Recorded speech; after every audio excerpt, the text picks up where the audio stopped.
like that then as well as we're starting. You're knackered. Yeah, It's appropriate. I know. Because this podcast is all about... Well, it's about this phrase. Have you heard this phrase? Revenge bedtime procrastination.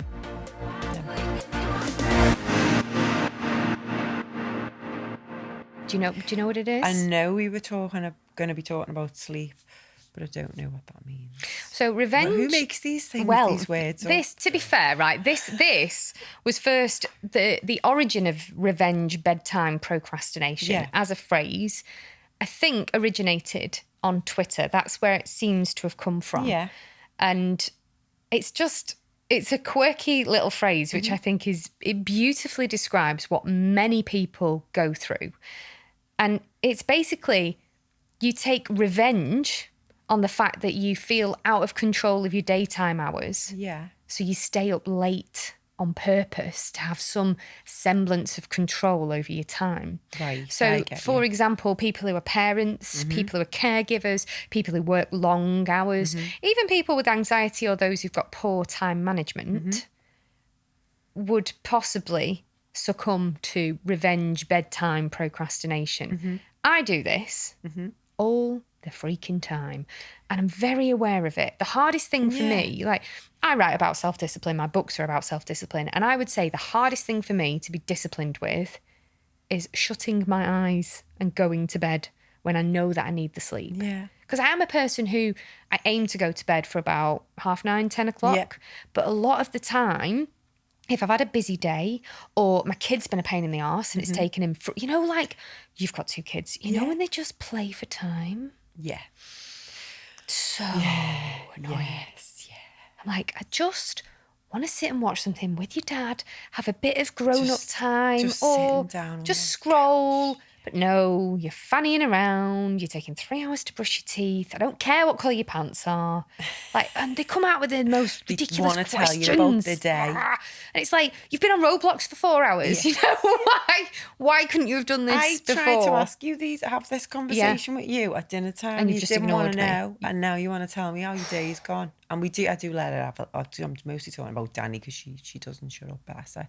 But we do the gratitude piece and then she'll go and tell me about today. And I'm like, Danny, it's like 10 o'clock, babe. Come on. Sleep time. Come on. How many times do I have to tell you? Are you not in bed yet? Because you're thinking, I really want to sit down on the couch and have a little hour there. But Mark does that.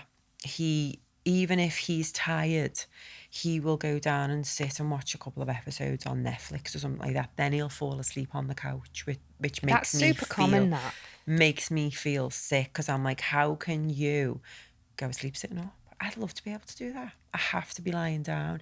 And if I did fall asleep on the couch and I woke up and then I went to bed, I wouldn't go back to sleep. Would you not? No. Really? It takes me, or it used to take me a long time to get to sleep, and I'm a very light sleeper. I only need 5 to 6 hours sleep anyway. That does me. Whether that's right or wrong, 5 and 6 hours is fine. 6 hours. Well, the data would suggest that you are wrong.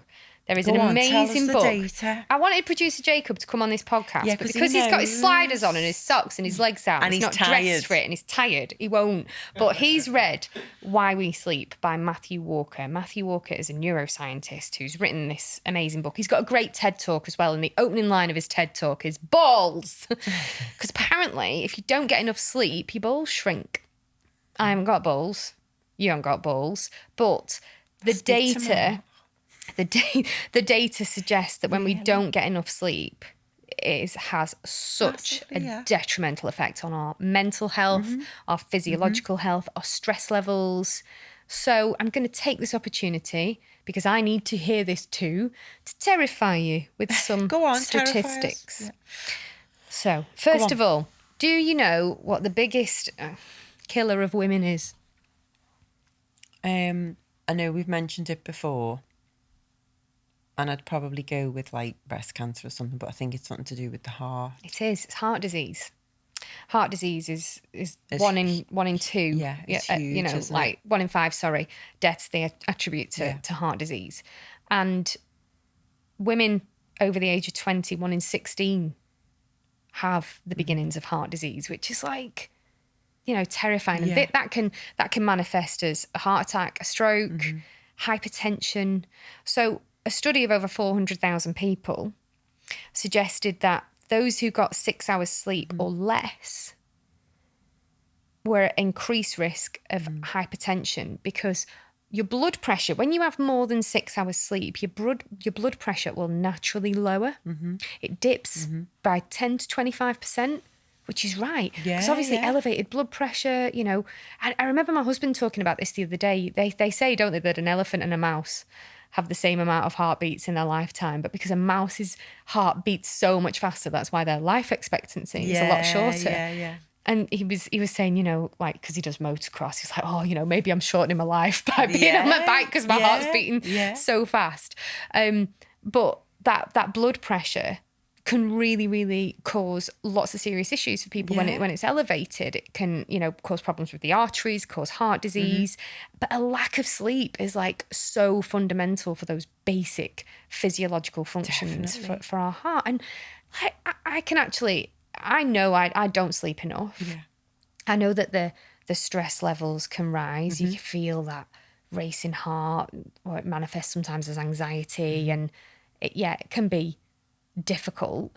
But also there's things like when you don't sleep enough, you have a hormone. There's two hormones, ghrelin, which controls hunger, and leptin, which controls your appetite.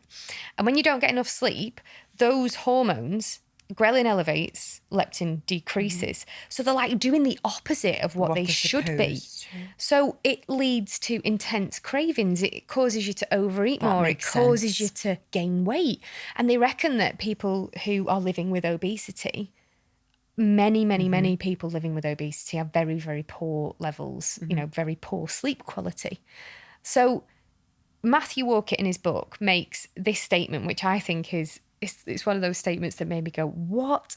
So of all the creatures in the animal kingdom, human beings are the only species that purposely and actively get less sleep than they're supposed to and that they actually need for no apparent reason. That's crazy. And then, like, when we delve into that, what are we actually doing instead of closing our eyes and going to sleep? We're watching stuff on Netflix. We're scrolling on our phones. All the stuff that we're not meant to. That's all the stuff that, you know, for human beings, really, that we're not meant to do. It's bonkers, really.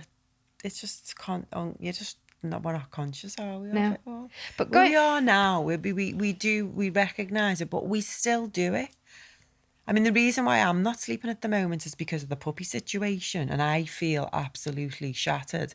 But I know it's temporary. Because it's been eight weeks now of having coming puppies. Up to 8 weeks of 4. Like the last 10 days has been 4 nights sleep. They're up at 4:30, and I'm not going to bed till 11:30. Then it takes me half an hour to go to sleep. The thing that's got me through it is me meditating twice a day, eating better, and because I'm up at 4:30, I go being in the gym with you, so I feel better that way physically. But I am so tired, and I'm noticing that my focus is going slightly, you know, like forgetting certain words and forgetting things. And like I know tonight, when I go home, I could just go to bed, because I'm one of them people who I'll go, I'm not sitting and watching the telly. Mark will go, come and sit on the couch and watch like a film, and I'm like, no, I'm tired.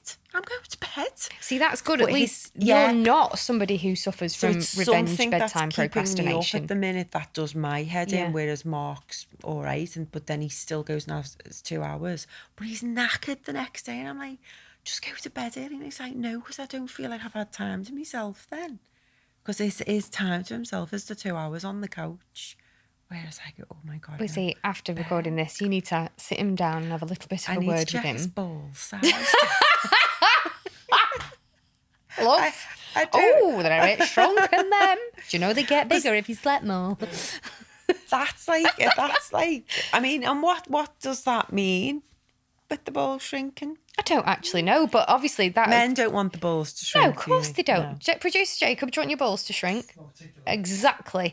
But of course, what a great line to open a TED Talk with. Brilliant. You're gonna get the attention. I remembered it. You know, like it is going to get attention. Have you got any other statistics? Because this is much needed. Because, as I say, we know not many people sleep. We don't get enough. Yeah, we don't get enough. And what's the recommended amount? 7 to 9 hours of quality sleep. Yes. Which leads me on to some tips for getting quality sleep, because my journey with sleep has been terrible. We've talked about on this podcast before, I used to be somebody who thought I couldn't get up in the morning.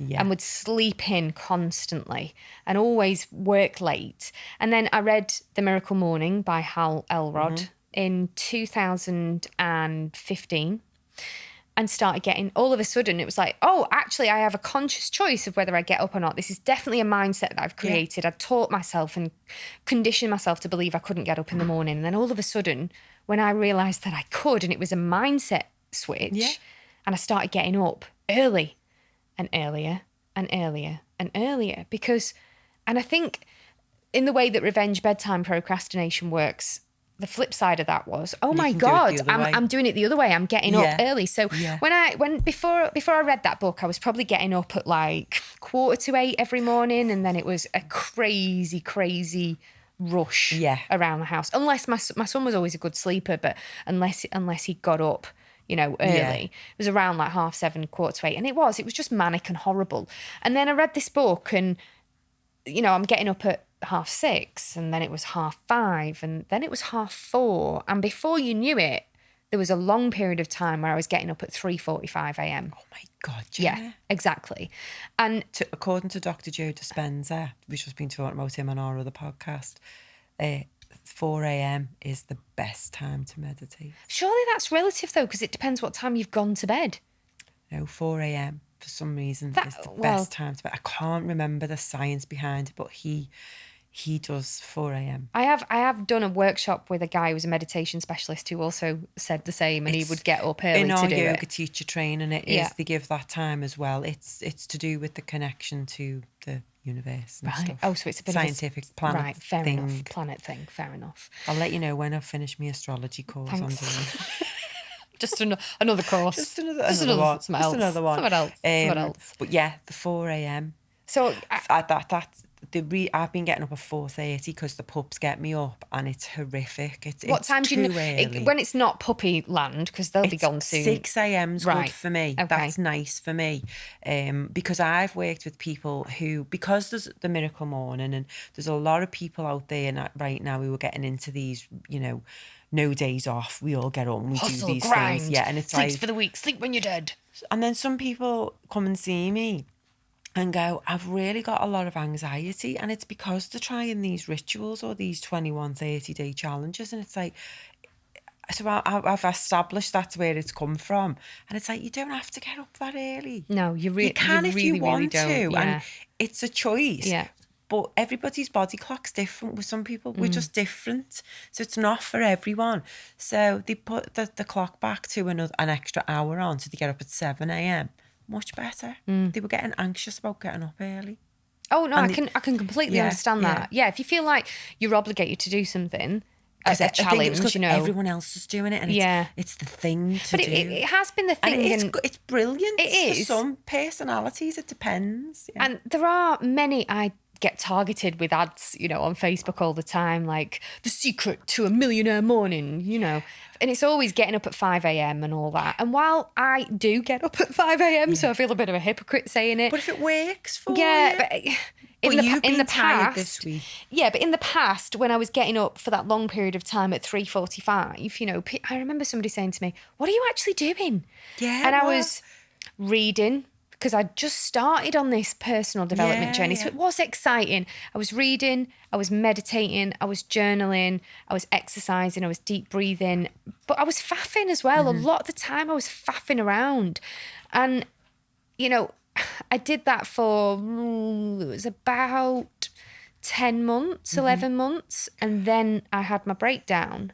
And I can look back and think that lack of sleep didn't help me. Yeah. And doing a miracle morning, you know, getting up early and having a golden hour, as I used to call it was like a golden 4 hours at one point, is all very well if you're going to bed early. But I wasn't, you see. I was still working till midnight, 1 o'clock in the morning, I was having like less than 4 hours sleep at times. And it felt like a badge of honour. You know, I'm successful, I'm achieving all this. And at the time, I worked for Body Smart Fitness, online coaching company, and I set that up with Jamie and James, who founded it. And they were both personal trainers in a gym. We would have meetings at 10 o'clock at night. We would also have meetings at 5 o'clock in the morning. So, and I was working a full-time job. I was a mum, and I was getting up at 3:45 a.m. And I look back now and I'm like, what the fuck were you doing? What were you doing? And knowing all these stats now, like, I'd never really experienced anxiety before then. And I've talked about before, I piled on the weight, like a 60-pound weight gain in a very short space of time after my breakdown. And I really, truly can see that, you know, I was talking about ghrelin and leptin, those hormones there. My cravings were, and like you were saying, you know, people turn to gambling, porn, alcohol, drugs to kind of distract. It was food for me to distract all of those feelings. And I think complete exhaustion just led to that burnout. And it wasn't until January of 2020 that I bought an Oura ring. Oh, which? An Oura ring, Oura. It was actually Joe Rogan had been promoting the Whoop band. Have you heard of the Whoop band? No. So the Whoop band is like the next level Fitbit for athletes. Okay. And it focused on recovery, which I found quite interesting because a lot of the conversation around high performers up until that point is always about striving to do more, achieve more, you know, be awake more, more success, all that early morning stuff, grind, And hustle. saying that the stress and the hustle and the grind is the power. Yeah. The body can't take it all the time. You need to stop. You do. So is that what that was saying, or was it measuring your recovery time? The Whoop band, I looked into, I love, you know me, I absolutely love it. adore a gadget. I'm surprised I haven't heard of that. Yeah, Is it a thing still? Yeah, it still is a thing. The reason why I didn't buy it is because I didn't like it. I didn't like the look of it. So to explain, it just looks like a really cheap seat belt with a bit of a silver buckle on it. So I don't know, it looks a bit like a rugged swim band. I don't know. It just wasn't. There's no digital. The visual. Yeah, for me, there was no digital display, so I couldn't tell the time. Some athletes wear them like on the around the tricep area. Yeah. So this Whoop band was, you know, something that was helping athletes in particular know when to stop, when to relax, when to recover. And my friend Andy Grant, who's based in Liverpool, he's got a podcast called the Leg It Podcast. He had got one and he was posting about it. So I was really intrigued. And I have to research all of these things till the cows come home. So I'd watched all the YouTube videos on the Whoop band, read all the stuff about it.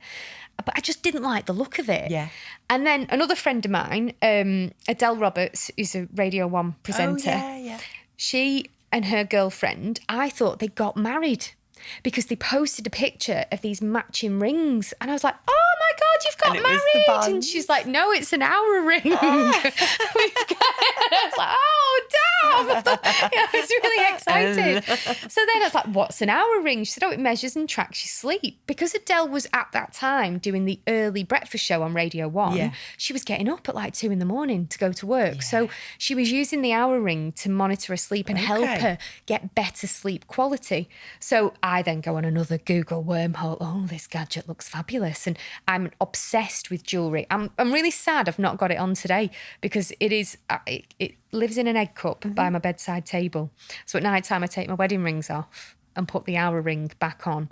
And it's got all these sensors on the inside of it, and it measures different things like temperature, heart rate variability, which is the time between your heartbeats, your heart rate. Yeah. What else does it measure? Your like breathing. I think, is it oxygen or breathing levels or something? And for the first time in my life, I was gamifying my sleep. And the focus then became getting more of it and a better quality of it, rather than blowtorching the candle at both ends. You can't do it. It's just... It's really... So because you just thinking about you doing that now, it's making me go, oh... But then you've been doing it recently. Yeah, I haven't, but I know, because it's not by choice, obviously. And I know that it's going to be over soon. Because you don't track your sleep, do you? No. You've got an Apple Watch. I have got an Apple Watch, but I take it off of bed. Right, yeah, I can't wear having I can't stuff wear on the mine in body when bed. I go to bed. It's No. too big. I should do though, but I think that would stop me from sleeping because I need to just. Because you are a light sleeper. Yeah. I still hear. Like, I mean, our ears don't shut off, do they? But No. you know the way some people just, like Mark will sleep through an alarm. He'll sleep through me screaming at him. He's just like... I could sleep through a bomb, to be fair. Yeah. And then it's like, oh my God. And I could hear someone turn the key in the front door. Do you know what I mean? It's just... You're just very there. sensitive. And yeah. I have really, really, really vivid dreams as well. That I can recall them, and then you think, has that really happened? But I feel like I'm awake when I'm dreaming. And then that's probably going into a whole other world about lucid dreaming and astral projection, because the more I've been looking into that, I think I've been doing some of that. So that's a whole other podcast. That's another episode. But it's that when I've looked into that, it means that you're asleep, but you're awake in your sleep. And until I've come across that recently, I felt like that. I keep saying to Mark, I don't feel like I've been asleep. I feel like I've been awake. Do you know what I'll have to do? I will have to loan you my ring for a week. I think I can do that. I don't think it's sounds fucking awful, doesn't it? Do you want to wear my ring on your finger? Yeah, aura. What is it? Aura. Oh yeah, Aura. So I wouldn't mind wearing a ring. That's what I'm thinking. I think it would be really interesting to just. You're very privileged. I've not worn it only a handful of times. Like, I'm obsessed with putting that thing on. It's the first thing I check in the morning. But I'd just be really interested to see. Yeah, because sleep quality has become. I do need to measure actually, because it's not right. Yeah, give it a little go. But sleep quality has been my goal. So, me being me, I go on the Aura Ring Facebook group. I join the 12,000 people on there. She loves it, doesn't she? Everybody's got a tip of how you can increase your sleep quality. So the way that it happens, this ring tracks all of your data. There's no digital display on it, but there's an app that connects, so it works by Bluetooth. So in the morning, the first thing I do when I get up, turn off, when I actually turn my phone on after I've done my little journaling bits, take it to the loo, have a wee, connect it, sync it up, and it gives me my data. Wow. And it gives me all these different measures, and it awards you like a crown. You get like one of potential three crowns for your sleep quality and all these other factors. And it's just fascinating. So I've definitely become a data nerd. Yeah. And I'm always kind of psychoanalyzing, right, well, what did I do last night to get that? Traditionally, my deep sleep levels are terrible. Absolutely awful. So you don't go into a deep sleep much? Well, I do when I do these certain things, which is what I wanted to discuss. So the first thing was I invested in some blue light blockers. Have you seen these? Oh, yeah. These glasses? So I look like Bono with my tortoiseshell orange lensed glasses for blue light blockers. When I actually remember to wear them before bed, or in the winter I tend to remember them more, because obviously it goes dark quite early. Yeah. The brightness So from my laptop, I'm still working. I'll put them on for a good few hours before bed. That definitely makes a difference. Can't you change that into nighttime mode as well on your screen? Possibly, but I've never done that. I didn't even realise. Yeah, you can do that as well. So it goes like an orangey colour. I think that might do me head in, isn't it? Yeah. So I set that on my phone so that it goes like an orangey. Producer Jacob saying the same thing. Right, can one of you show me how to do that? Jen, I can't believe that you don't know that. Gadget Geek doesn't know. Yeah. So, but those glasses. So the blue light blockers are supposed to, and the reason why they work is the blue light apparently inhibits the production of melatonin, which is what helps us to go to sleep and helps us fall asleep naturally. So we're quite often subjected to so much blue light that our natural, the way that our body produces these things is compromised. So that's one of the things. The other thing is Tulsi tea. Have you ever heard of Tulsi tea? I have heard of that actually.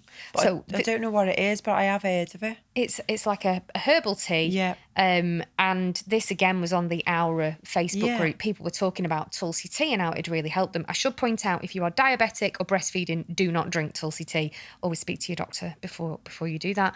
But I'd seen some people recommend it. So it tastes disgusting. It's a bit like aniseed, pond water and flowers mixed together. It's not the nicest of things.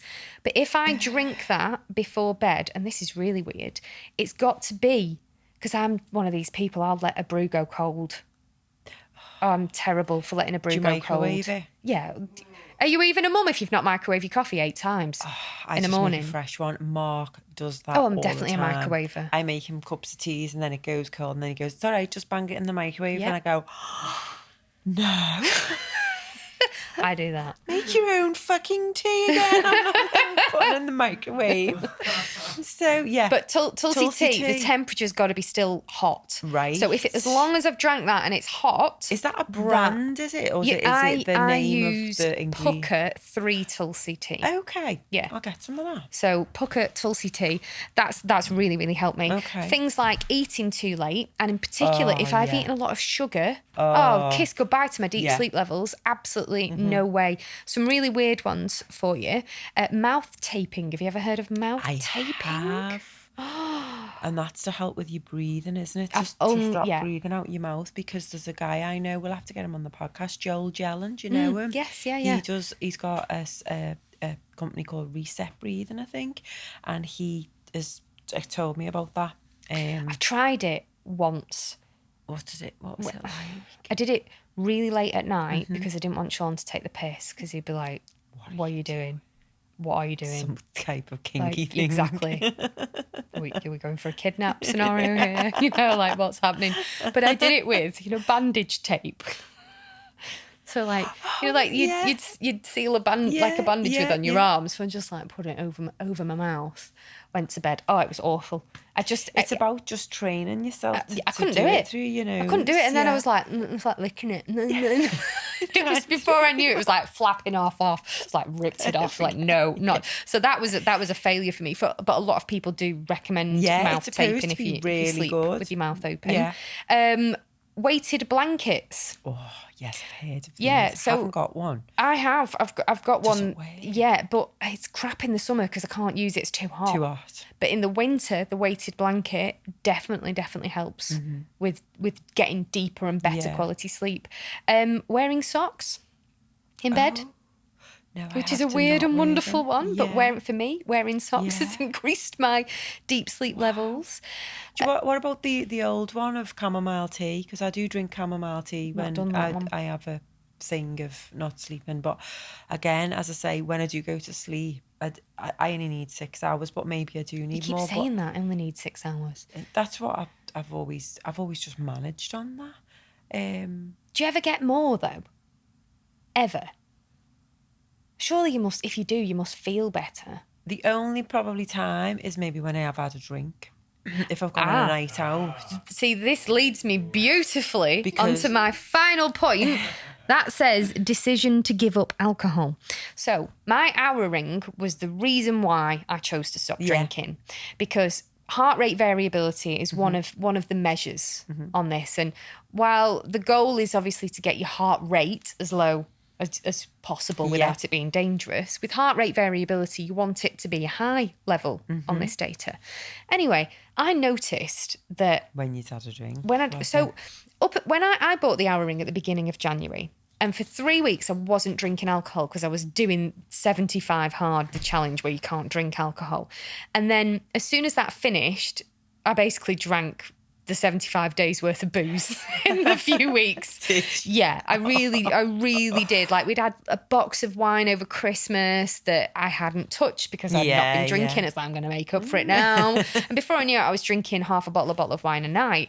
And I noticed this massive decline in my heart data.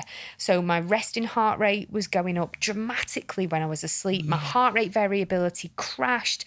Like, just awful. No deep sleep whatsoever. It's not good, is it? The points where it shows you're awake in the night. And I just thought, and then I went on this trip to Barcelona with my mates, got the most drunk I've been in a long time. I honestly thought I was going to die from the hangover. And when I looked at the data, my resting heart rate had been 90 beats a minute while I was asleep. And I just thought, and it's that anxiety the next day. And I thought, I can't do this anymore. I really, really can't do this anymore. So that was when I decided to do the 1 year no beer challenge, which started off as 90 days. Then I increased it to a year. And now I really, really can't see myself going back to alcohol. Because while it might make you feel sleepy, there's so much going on in your body to process that alcohol that it really, really does affect your sleep. And Because even though I sleep, so if I have a night of drinking, and I don't do it that much anymore anyway, since I gave up for my stint, but I do still drink, but it's maybe once a week or once every fortnight. It's one night, but I do sleep for more. I probably sleep, say, for 8 hours, but then I'm tired for days after. Do you know what? isn't that weird? So when I have a drink, I sleep longer. So if I went to bed at like say 11, I'd probably sleep in till 8. However, the whole of that day and the next day, I will be knackered, and probably the next night I wouldn't sleep properly. Isn't it funny? But then you can't seem to get that much sleep when you're doing And then it. again, it could be because I've got things to get up for. There's always like the kids, or there's something, and I've been saying to myself, you need to go to a retreat for a week and do nothing. Yeah. And then the thought of me doing nothing, I go, ooh. I'll do that with you. Let's do it. Well, we need to do it. Well, my last point on getting good quality Yes. sleep, I think you will love this. This will be your favourite. So being the data nerd that I am, Go on. go back on my Hour Ring and I track the data back. And I'm like, when have I got the best sleep? Because you can tag it as well. Yeah. So you can tag different scenarios. And I was like, 23rd of November, my birthday. And it was like, the following Monday. Guess what I was doing on those Monday evenings around my birthday and in the beginning of December? That was what you bought for yourself. That was my meditation. Your club. meditation course. So doing the meditation with you does. before I went to bed is the best sleep scores that I've had in 18 months. There you go. It's the science. The science is there. Go. People And I knew start I sleeping saved that one for better. the last because I knew you'd like that one. I know, I love it. Thank you. I'm so glad. Just start meditating again then. I know. And I know you're really good because in your group you do evening meditations. I did one the other night, didn't I? And then I went in and shouted. I didn't shout, but I lectured and said, some of you have came to me on your own, individually, saying you don't feel good, you haven't been meditating. Well, get on, start meditating again, because you know. So two of them that were in the group that you were in, they've come back on and gone, started. Why did it stop? Yeah, exactly. And exactly. it's literally, it's a non-negotiable. It's like brushing your teeth. Just brush your teeth, do your meditation, and you'll feel so much better. Have you got any tips then for somebody like me who goes to bed with a husband who we watch telly? He is not into meditation. He won't let me have like music if I've got any kind of music on whatsoever, even if it's in headphones. He's like, because he's like you, he's such a light sleeper. Yeah. What have you got any advice? The advice I would say is that let the people in your life know how important meditation is to you, and that it's a serious thing, and not, if they do come into the room when you're meditating, to just say, just give me 10 minutes. Just give me 10 minutes. Don't say, oh, it's okay, I was only meditating, and then go and do what they've asked you to do. Start instilling that. I want to do, it's my meditation time now, so I'll be with you in for 10-15 minutes, and just keep doing that, and maybe finding somewhere in the house to do it. Yeah, instead of lying in bed trying to. I've done that before, he's got stuff on the TV and things like that. And then you've got them distractions. Yeah. And you can do it outside. I mean, you can go outside in an afternoon and be sitting in a park, do some breath work, do some mindfulness, focus on something, and then just focus on a mantra. You can do it in a busy park and be present. You can. But I think for the sake of this, I wanted to try. I do want to get back into it. And I do think that nighttime and sleep would be good. And I know that would benefit me and help my sleep quality. Is there anything we've talked about that you think you might be able to try that you've learned tonight? I'm going to try that Tulsi tea. Yeah. I already have that light on my phone to make me think that it's evening, because it's the light that the screen gives off. It makes you think it's still daytime, doesn't it? So I've got that. The as I say, I've had a really busy couple of months, and I have meditated twice a day, and I do believe if I hadn't have done this, I would literally be like that now. I'd be like, it's definitely topping my energy levels up. But I have said to Mark and the kids, this is my time. So they don't disturb me anymore. They used to always run in and keep running, but it's like, no, this is really important to me. You can join me or you can wait for me. I want to be like you when I grow up. Just say no. Just it's important. It's going to help you go to sleep. They see the benefits of me doing it. Yeah, because you're not a cranky mum. Because I'm not a cranky mum. Well, I am sometimes. Yeah, but not too much. Yes. But I'm less. Yeah. And sometimes I think I am worse than what I am. And then I say to the kids, I'm sorry about that today. And they're like, didn't even notice that you said anything. So that just goes to show you that they don't listen to me anyway. Called my son a knobhead yesterday. Did you? Yeah. He's only 12. Yeah. How horrible is that? And that's when I said it, because it was a big rigmarole. And I just went, you knobhead. And then I was like, oh my God, you nasty. How can you call your son a knobhead? And he just looked up and went, ah. But we talked to each other dead openly. And then before he left for school, I always say, have a boss day, love you. And I said, have a boss day, I'm sorry about that. Before he went, oh, Mum, don't worry about it. He said I was being a knobhead. Fabulous. So, yeah, I felt awful. Talking of that little knobhead and the fact that you haven't had a lot of sleep, let's wrap this up so we can get you home. Thank you, Jen. For anybody listening who would like to check out some of the things we've been mentioning, we talked about Why We Sleep by Matthew Walker. It is an amazing book. Definitely have a little read. It's also good on audiobook. He also has a TED Talk, Matthew Walker, about sleep, which is worth 15 minutes of your time. And some of the things we've been talking about, the Whoop Band, which is how athletes measure recovery. So if you're into that, I use an Oura Ring, O-U-R-A, couldn't even spell it then. Definitely, it was a couple of £100. It was about 250 quid. Best money I've ever spent because it's enforced me to get more sleep. Tulsi tea, as long as you're not diabetic, recommend that for sleep. Weighted blankets, masked, taping your mouth, wearing socks and blue light blockers. So good night. We wish you a gorgeous, lovely, restful sleep after hopefully listening to these tips. See you next time. Bye. Bye.